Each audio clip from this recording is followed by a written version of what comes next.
జనరల్గా చాలా విషయం మేడం చెప్పింది.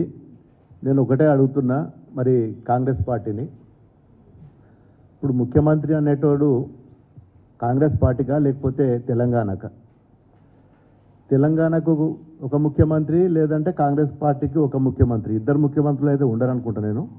మరి మేము జనరల్గా పోయినాము, మాకు కాన్స్టిట్యున్సీకి సంబంధించి నేను మొన్నటి వరకు 10 ఏళ్ళు ఎంపీగా పనిచేసిన, మాకు మొత్తం జిల్లాలో ఎక్కడెక్కడ ఏం సమస్యలు ఉన్నాయి ఆ సమస్యల మీద నలుగురం కలిసి పోయినాము. మాకు కూడా తెలుసు ఏ కాన్స్టిట్యున్సీలో ఏ ఇబ్బందులు ఉంటాయి. పోయి మరి మా కాన్స్టిట్యున్సీలో ఈ ఇబ్బందులు ఉన్నాయి. నాకు మొన్న దుబ్బాక ఎమ్మెల్యే నిలబడ్డా, మరి దుబ్బాకలో నాకు ఒకటి మరి రెవెన్యూ డివిజన్ కావాలి, కొన్ని రోడ్లకు డబ్బులు కావాలి, ఇవన్నీ ఇవ్వాలని చెప్పి మరి నేను గౌరవ ముఖ్యమంత్రి గారిని రేవంత్ రెడ్డి గారిని కలిస్తే దాన్ని పెద్ద రాజకీయం చేసి పార్టీలకు వెళ్ళి పోతున్నారు. ఏమో అవుతుంది, ఎందుకు పోతామా మేము పార్టీ? కాంగ్రెస్ పార్టీ అంటే అది ఎందుకెళ్ళ పార్టీ, గిల్లకెళ్ళి మేము గల్లకి ఎందుకు పోతాం? ఉద్యమంలో ఉన్నప్పటి నుంచి డే 1 నుంచి 2001 నుంచి మేము పోరాటం చేసి తెలంగాణ తెచ్చుకున్నాము. మా మెదక్ జిల్లా అంటే ఉద్యమాల గడ్డ. గిల్లకెళ్ళి మేము గల్లకెందుకు పోయి కాంగ్రెస్ పార్టీలో పోతామా? ఇప్పుడు సమస్యల మీద పోవాలి కదా. మాకు ప్రజలు గెలిపించిర్రు, మన 54,000 మేడతో గెలిపించిర్రు. వారికి ఎన్నో సమస్యలు ఉన్నాయి. మరి సమస్యల మీద మొన్న నేను పోయి కోమటిరెడ్డిని కలిసి మాకు R&B రోడ్లు ఉన్నాయి, రోడ్లు కావాలని అడిగినాను. మరి అదేవిధంగా ఉత్తమ్ కుమార్ రెడ్డిని కలిసినాను. మల్లన్న సాగర్ వాటర్ ఉన్నది, మా కాలువలకు నీళ్ళు వస్తలేవు, రైతులు బాధపడుతున్నారు, మరి మాకు నీళ్ళు ఇవ్వాలి. ఇంతకుముందు మా రైతులు ఒక ఫోన్ కాల్ కొడితే మరి అప్పటి ఉన్న ఇరిగేషన్ మంత్రి గారు మెసేజ్ పంపిస్తే తెల్లారి వరకల్లా కాలువలలో నీళ్ళు ఉంటుండే. ఇలా 15 రోజులు అవుతుంది నేను ఇలా ఉత్తమ్ కుమార్ రెడ్డిని కలిసి, ఈ రోజు వరకు కూడా మరి నీళ్ళు ఇవ్వలేకపోతుండే. ఈ రోజు వచ్చి మరి కొండా సురేఖ గారు వచ్చి ఇలా మా దగ్గర దుబ్బాకలో ప్రోగ్రాం చేస్తున్నది. దానికి ప్రోగ్రాంకు ఎవరు చెప్పాలి? అధికారులు చెప్పాలి. ఇవాళ ఎవరు మా మా వాళ్ళ కాంగ్రెస్ పార్టీ ఇన్ఛార్జులు ఇలా వాట్సాప్లలో పెట్టి మా మంత్రి గారు వస్తున్నారని చెప్పి వాళ్ళు ఇలా కింద ఎవరి పేర్లు ఉన్నాయి? పూజల హరికృష్ణ, మన సిద్దిపేట నుంచి ఓడిపోయిన ఎమ్మెల్యే అయిన, సిద్దిపేట నుంచి ఓడిపోయిన ఎమ్మెల్యే పేరు పెట్టి దీన్ని రిలీజ్ చేస్తారు. ఇంకోటి చెరుకు శ్రీనివాస్ రెడ్డి, మన దుబ్బాక ఎలక్షన్లో నా మీద డిపాజిట్ కోల్పోయిన ఎమ్మెల్యే వచ్చి ఆయన ఇవాళ ప్రోటోకాల్ మెయింటైన్ చేస్తున్నాడు, ఇలా ఆయన ప్రోగ్రామ్ కండక్ట్ చేస్తున్నాడు. ఇక పోతే మరి అధ్యక్షుడు మరి ఏదైనా ప్రోగ్రాం చేస్తే ఎమ్మెల్యే గారు సభాధ్యక్షులు ఉంటారు. ఇలా మా పేరేమున్నది, ఇక్కడ కొండ సురేఖ, తర్వాత 4 మంత్రులు, కింద 4వ ప్లేసుల్లో 5వ ప్లేసుల్లో ఎమ్మెల్యే పేరు ఉన్నది. దీనికోసం మేము అడగడానికి పోతే ఇదో పెద్ద రాజకీయము, కాంగ్రెస్లో ఏదో మేము కలుస్తున్నాము, మా పార్టీకి ఏమో లేనట్టు, వాళ్ళది ఏదో పెద్ద దేశంలోనే పేద పార్టీ పేద పెడుతుండ్రు, ఆ కాంగ్రెస్ పార్టీలో పోయి మేము గెలుస్తున్నాం అని చెప్పి ఇలా రకరకాల జిమ్మిక్కులు చేసి టీవీలల్లో, పేపర్లల్లో, సోషల్ మీడియాలల్లో ఇదో పెద్ద డ్రామా. మరి మాకు ఏం అవసరము? మేము ఎందుకు పోతాము? మరి ముఖ్యమంత్రి అన్నప్పుడు మేము అందరి దగ్గర పోతాము, అందరు మంత్రుల దగ్గరకు పోయినాము. నేను 2 సార్లు ఎంపీ ఉన్న ప్రధానమంత్రిని కలిసిన, మంత్రులను కలిసినాము, రాష్ట్రానికి రావాల్సిన రైల్వే గురించి రైల్వే మంత్రులను కలిసినాము, హైవే గురించి నేషనల్ హైవే మంత్రి నితిన్ గడ్కరీని కలిసినాము, మరి సివిల్ సప్లై ఫుడ్ కార్పొరేషన్ మంత్రులను కలిసినాము. ఏ రోజు కూడా ఢిల్లీలో ఉన్నన్ని రోజులు మేము మంత్రులను కలిసి మాకు రావాల్సిన మరి తెలంగాణ రాష్ట్రానికి మా నియోజకవర్గం రావాల్సిన నిధుల గురించి కొట్లాడినాము. అదే తరహాలో ఇప్పుడు కూడా పోయినాం. ప్రధానమంత్రిని కూడా నేను 3 సార్లు కలిసిన. అదే తరహాలో ఈరోజు ముఖ్యమంత్రి గారిని కలవడం తప్ప, మంత్రులను కలవడం తప్ప, అధికారులను కలవడం తప్ప, సెక్రటరియట్కి నేను పోయిన, ఇప్పటికి 4-5 సార్లు సెక్రటరియట్కి పోయిన అధికారుల దగ్గర మా ఫైల్స్ పట్టుకొని. ఎందుకు పోకూడదండి? దీన్ని పట్టుకొని వార్తలలో పెద్ద పేపర్లలో అడగడం అనేది కరెక్ట్ కాదు. మీరు మొన్న ఎలక్షన్లో ఇప్పుడు ఏమేమి వాగ్దానాలు చేసారో తెలుసు. 6 పథకాలు, 6 కాదు గ్యారంటీలు, మీరు చేసిన 13 గ్యారంటీ పథకాలు చేసిండ్రు. అవి ఇస్తే మేము కూడా స్వాగతిస్తాము, మీరు సన్మానిస్తాము, శాల్వాలు కప్తాము, బ్రహ్మాండంగా మీరు ఊరేగిస్తాము. ప్రజలకు ఏమి ఇచ్చారు? మొన్న పవర్ యూనిట్ 200 యూనిట్లు ఫ్రీ ఇస్తామన్నారు, 4,000 రూపాయలు పెన్షన్ ఇస్తామన్నారు, మహిళలకు ప్రతి 2,500 ఇస్తామన్నారు, మరి రైతు బంధు వేస్తామన్నారు. నిన్న రైతు బంధు అడిగితే ఒక ఊర్లో పోతే కోమటిరెడ్డి వెంకటరెడ్డి గారు చెప్తోటి కొట్టురే అంటుండ్రు. ఇదేనా సంస్కారం? వల్ల చెప్తోటి కొట్టుకోవడానికే నేను గవర్నమెంట్లో నిన్ను రూల్లో సీట్లో కూర్చుండబెట్టినరా? చెప్తోటి కొడితే అది ఏం సంస్కారం? అది ఇవి వాళ్ళు చేసే పనులు. ఇలా 15 రోజుల తర్వాత కూడా మాకు మల్లన్న సాగర్ ప్రాజెక్టులకి నీళ్ళు వదిలేక మొత్తం మన మొక్కజొన్నలు ఎండిపోతున్నాయి, పొద్దుతిరుగుడు ఎండిపోయింది, వరిసేనులు ఎండిపోతున్నాయి, తుకాలు నాటుకొచ్చిన తుకాలు కూడా మరి నాటేసుకుందామంటే కూడా నీళ్ళు వదులుతలేరు. 15 రోజుల తర్వాత ఇవాళ వచ్చి మంత్రి గారు వచ్చి ఇలా ప్రోగ్రాం పెట్టింది. దానికి ఎవరు?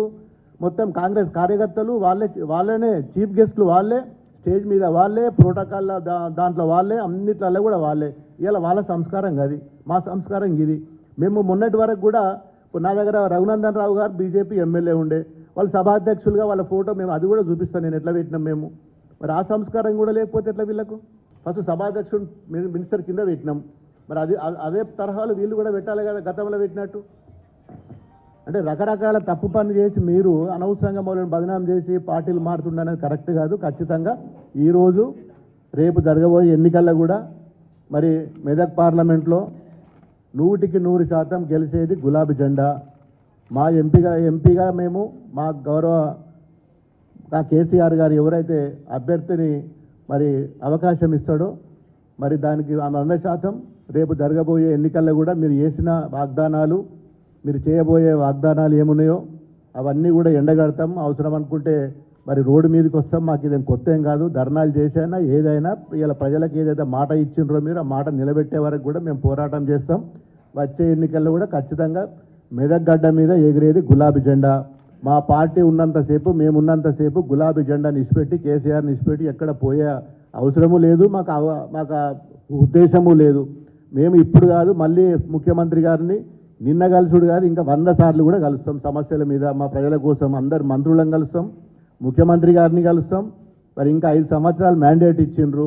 మరి ప్రతి నెలకు ఒకసారైనా కలుస్తాం, 2 నెలలకు ఒకసారైనా కలుస్తాం. ఏ అవసరం ఉన్నా కానీ ముఖ్యమంత్రులను, మంత్రులను, చీఫ్ సెక్రటరీలను అందరినీ కలుస్తాం. అవకాశం వాళ్ళు వాగ్దానాలు ఇచ్చినా తీయకపోతే కూడా దాని మీద కూడా అన్ని విధాల పోరాటం చేస్తాం. ప్రజల కోసం పోరాటం చేసిన పార్టీ ఇలా బీఆర్ఎస్ పార్టీ.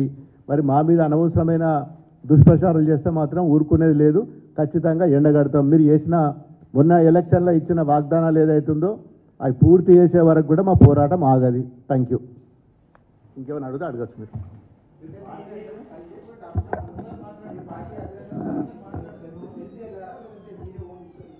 దేనికోసం మా కేసీఆర్ గారు మా మీద నమ్మకలేదన్నా? మేము కేసీఆర్ గారు చెప్పిపోవడానికి వాళ్ళ కాంగ్రెస్ పార్టీలు ఎక్కడ బీజేపీ పార్టీలు కాదు కదా. మా పార్టీ అంటే మాకు లీడర్షిప్ మీద మాకు నమ్మకం ఉంటుంది. మా మీద కూడా మా అధినాయకునికి కూడా మా బాసుకు కూడా నమ్మకం ఉంటుంది.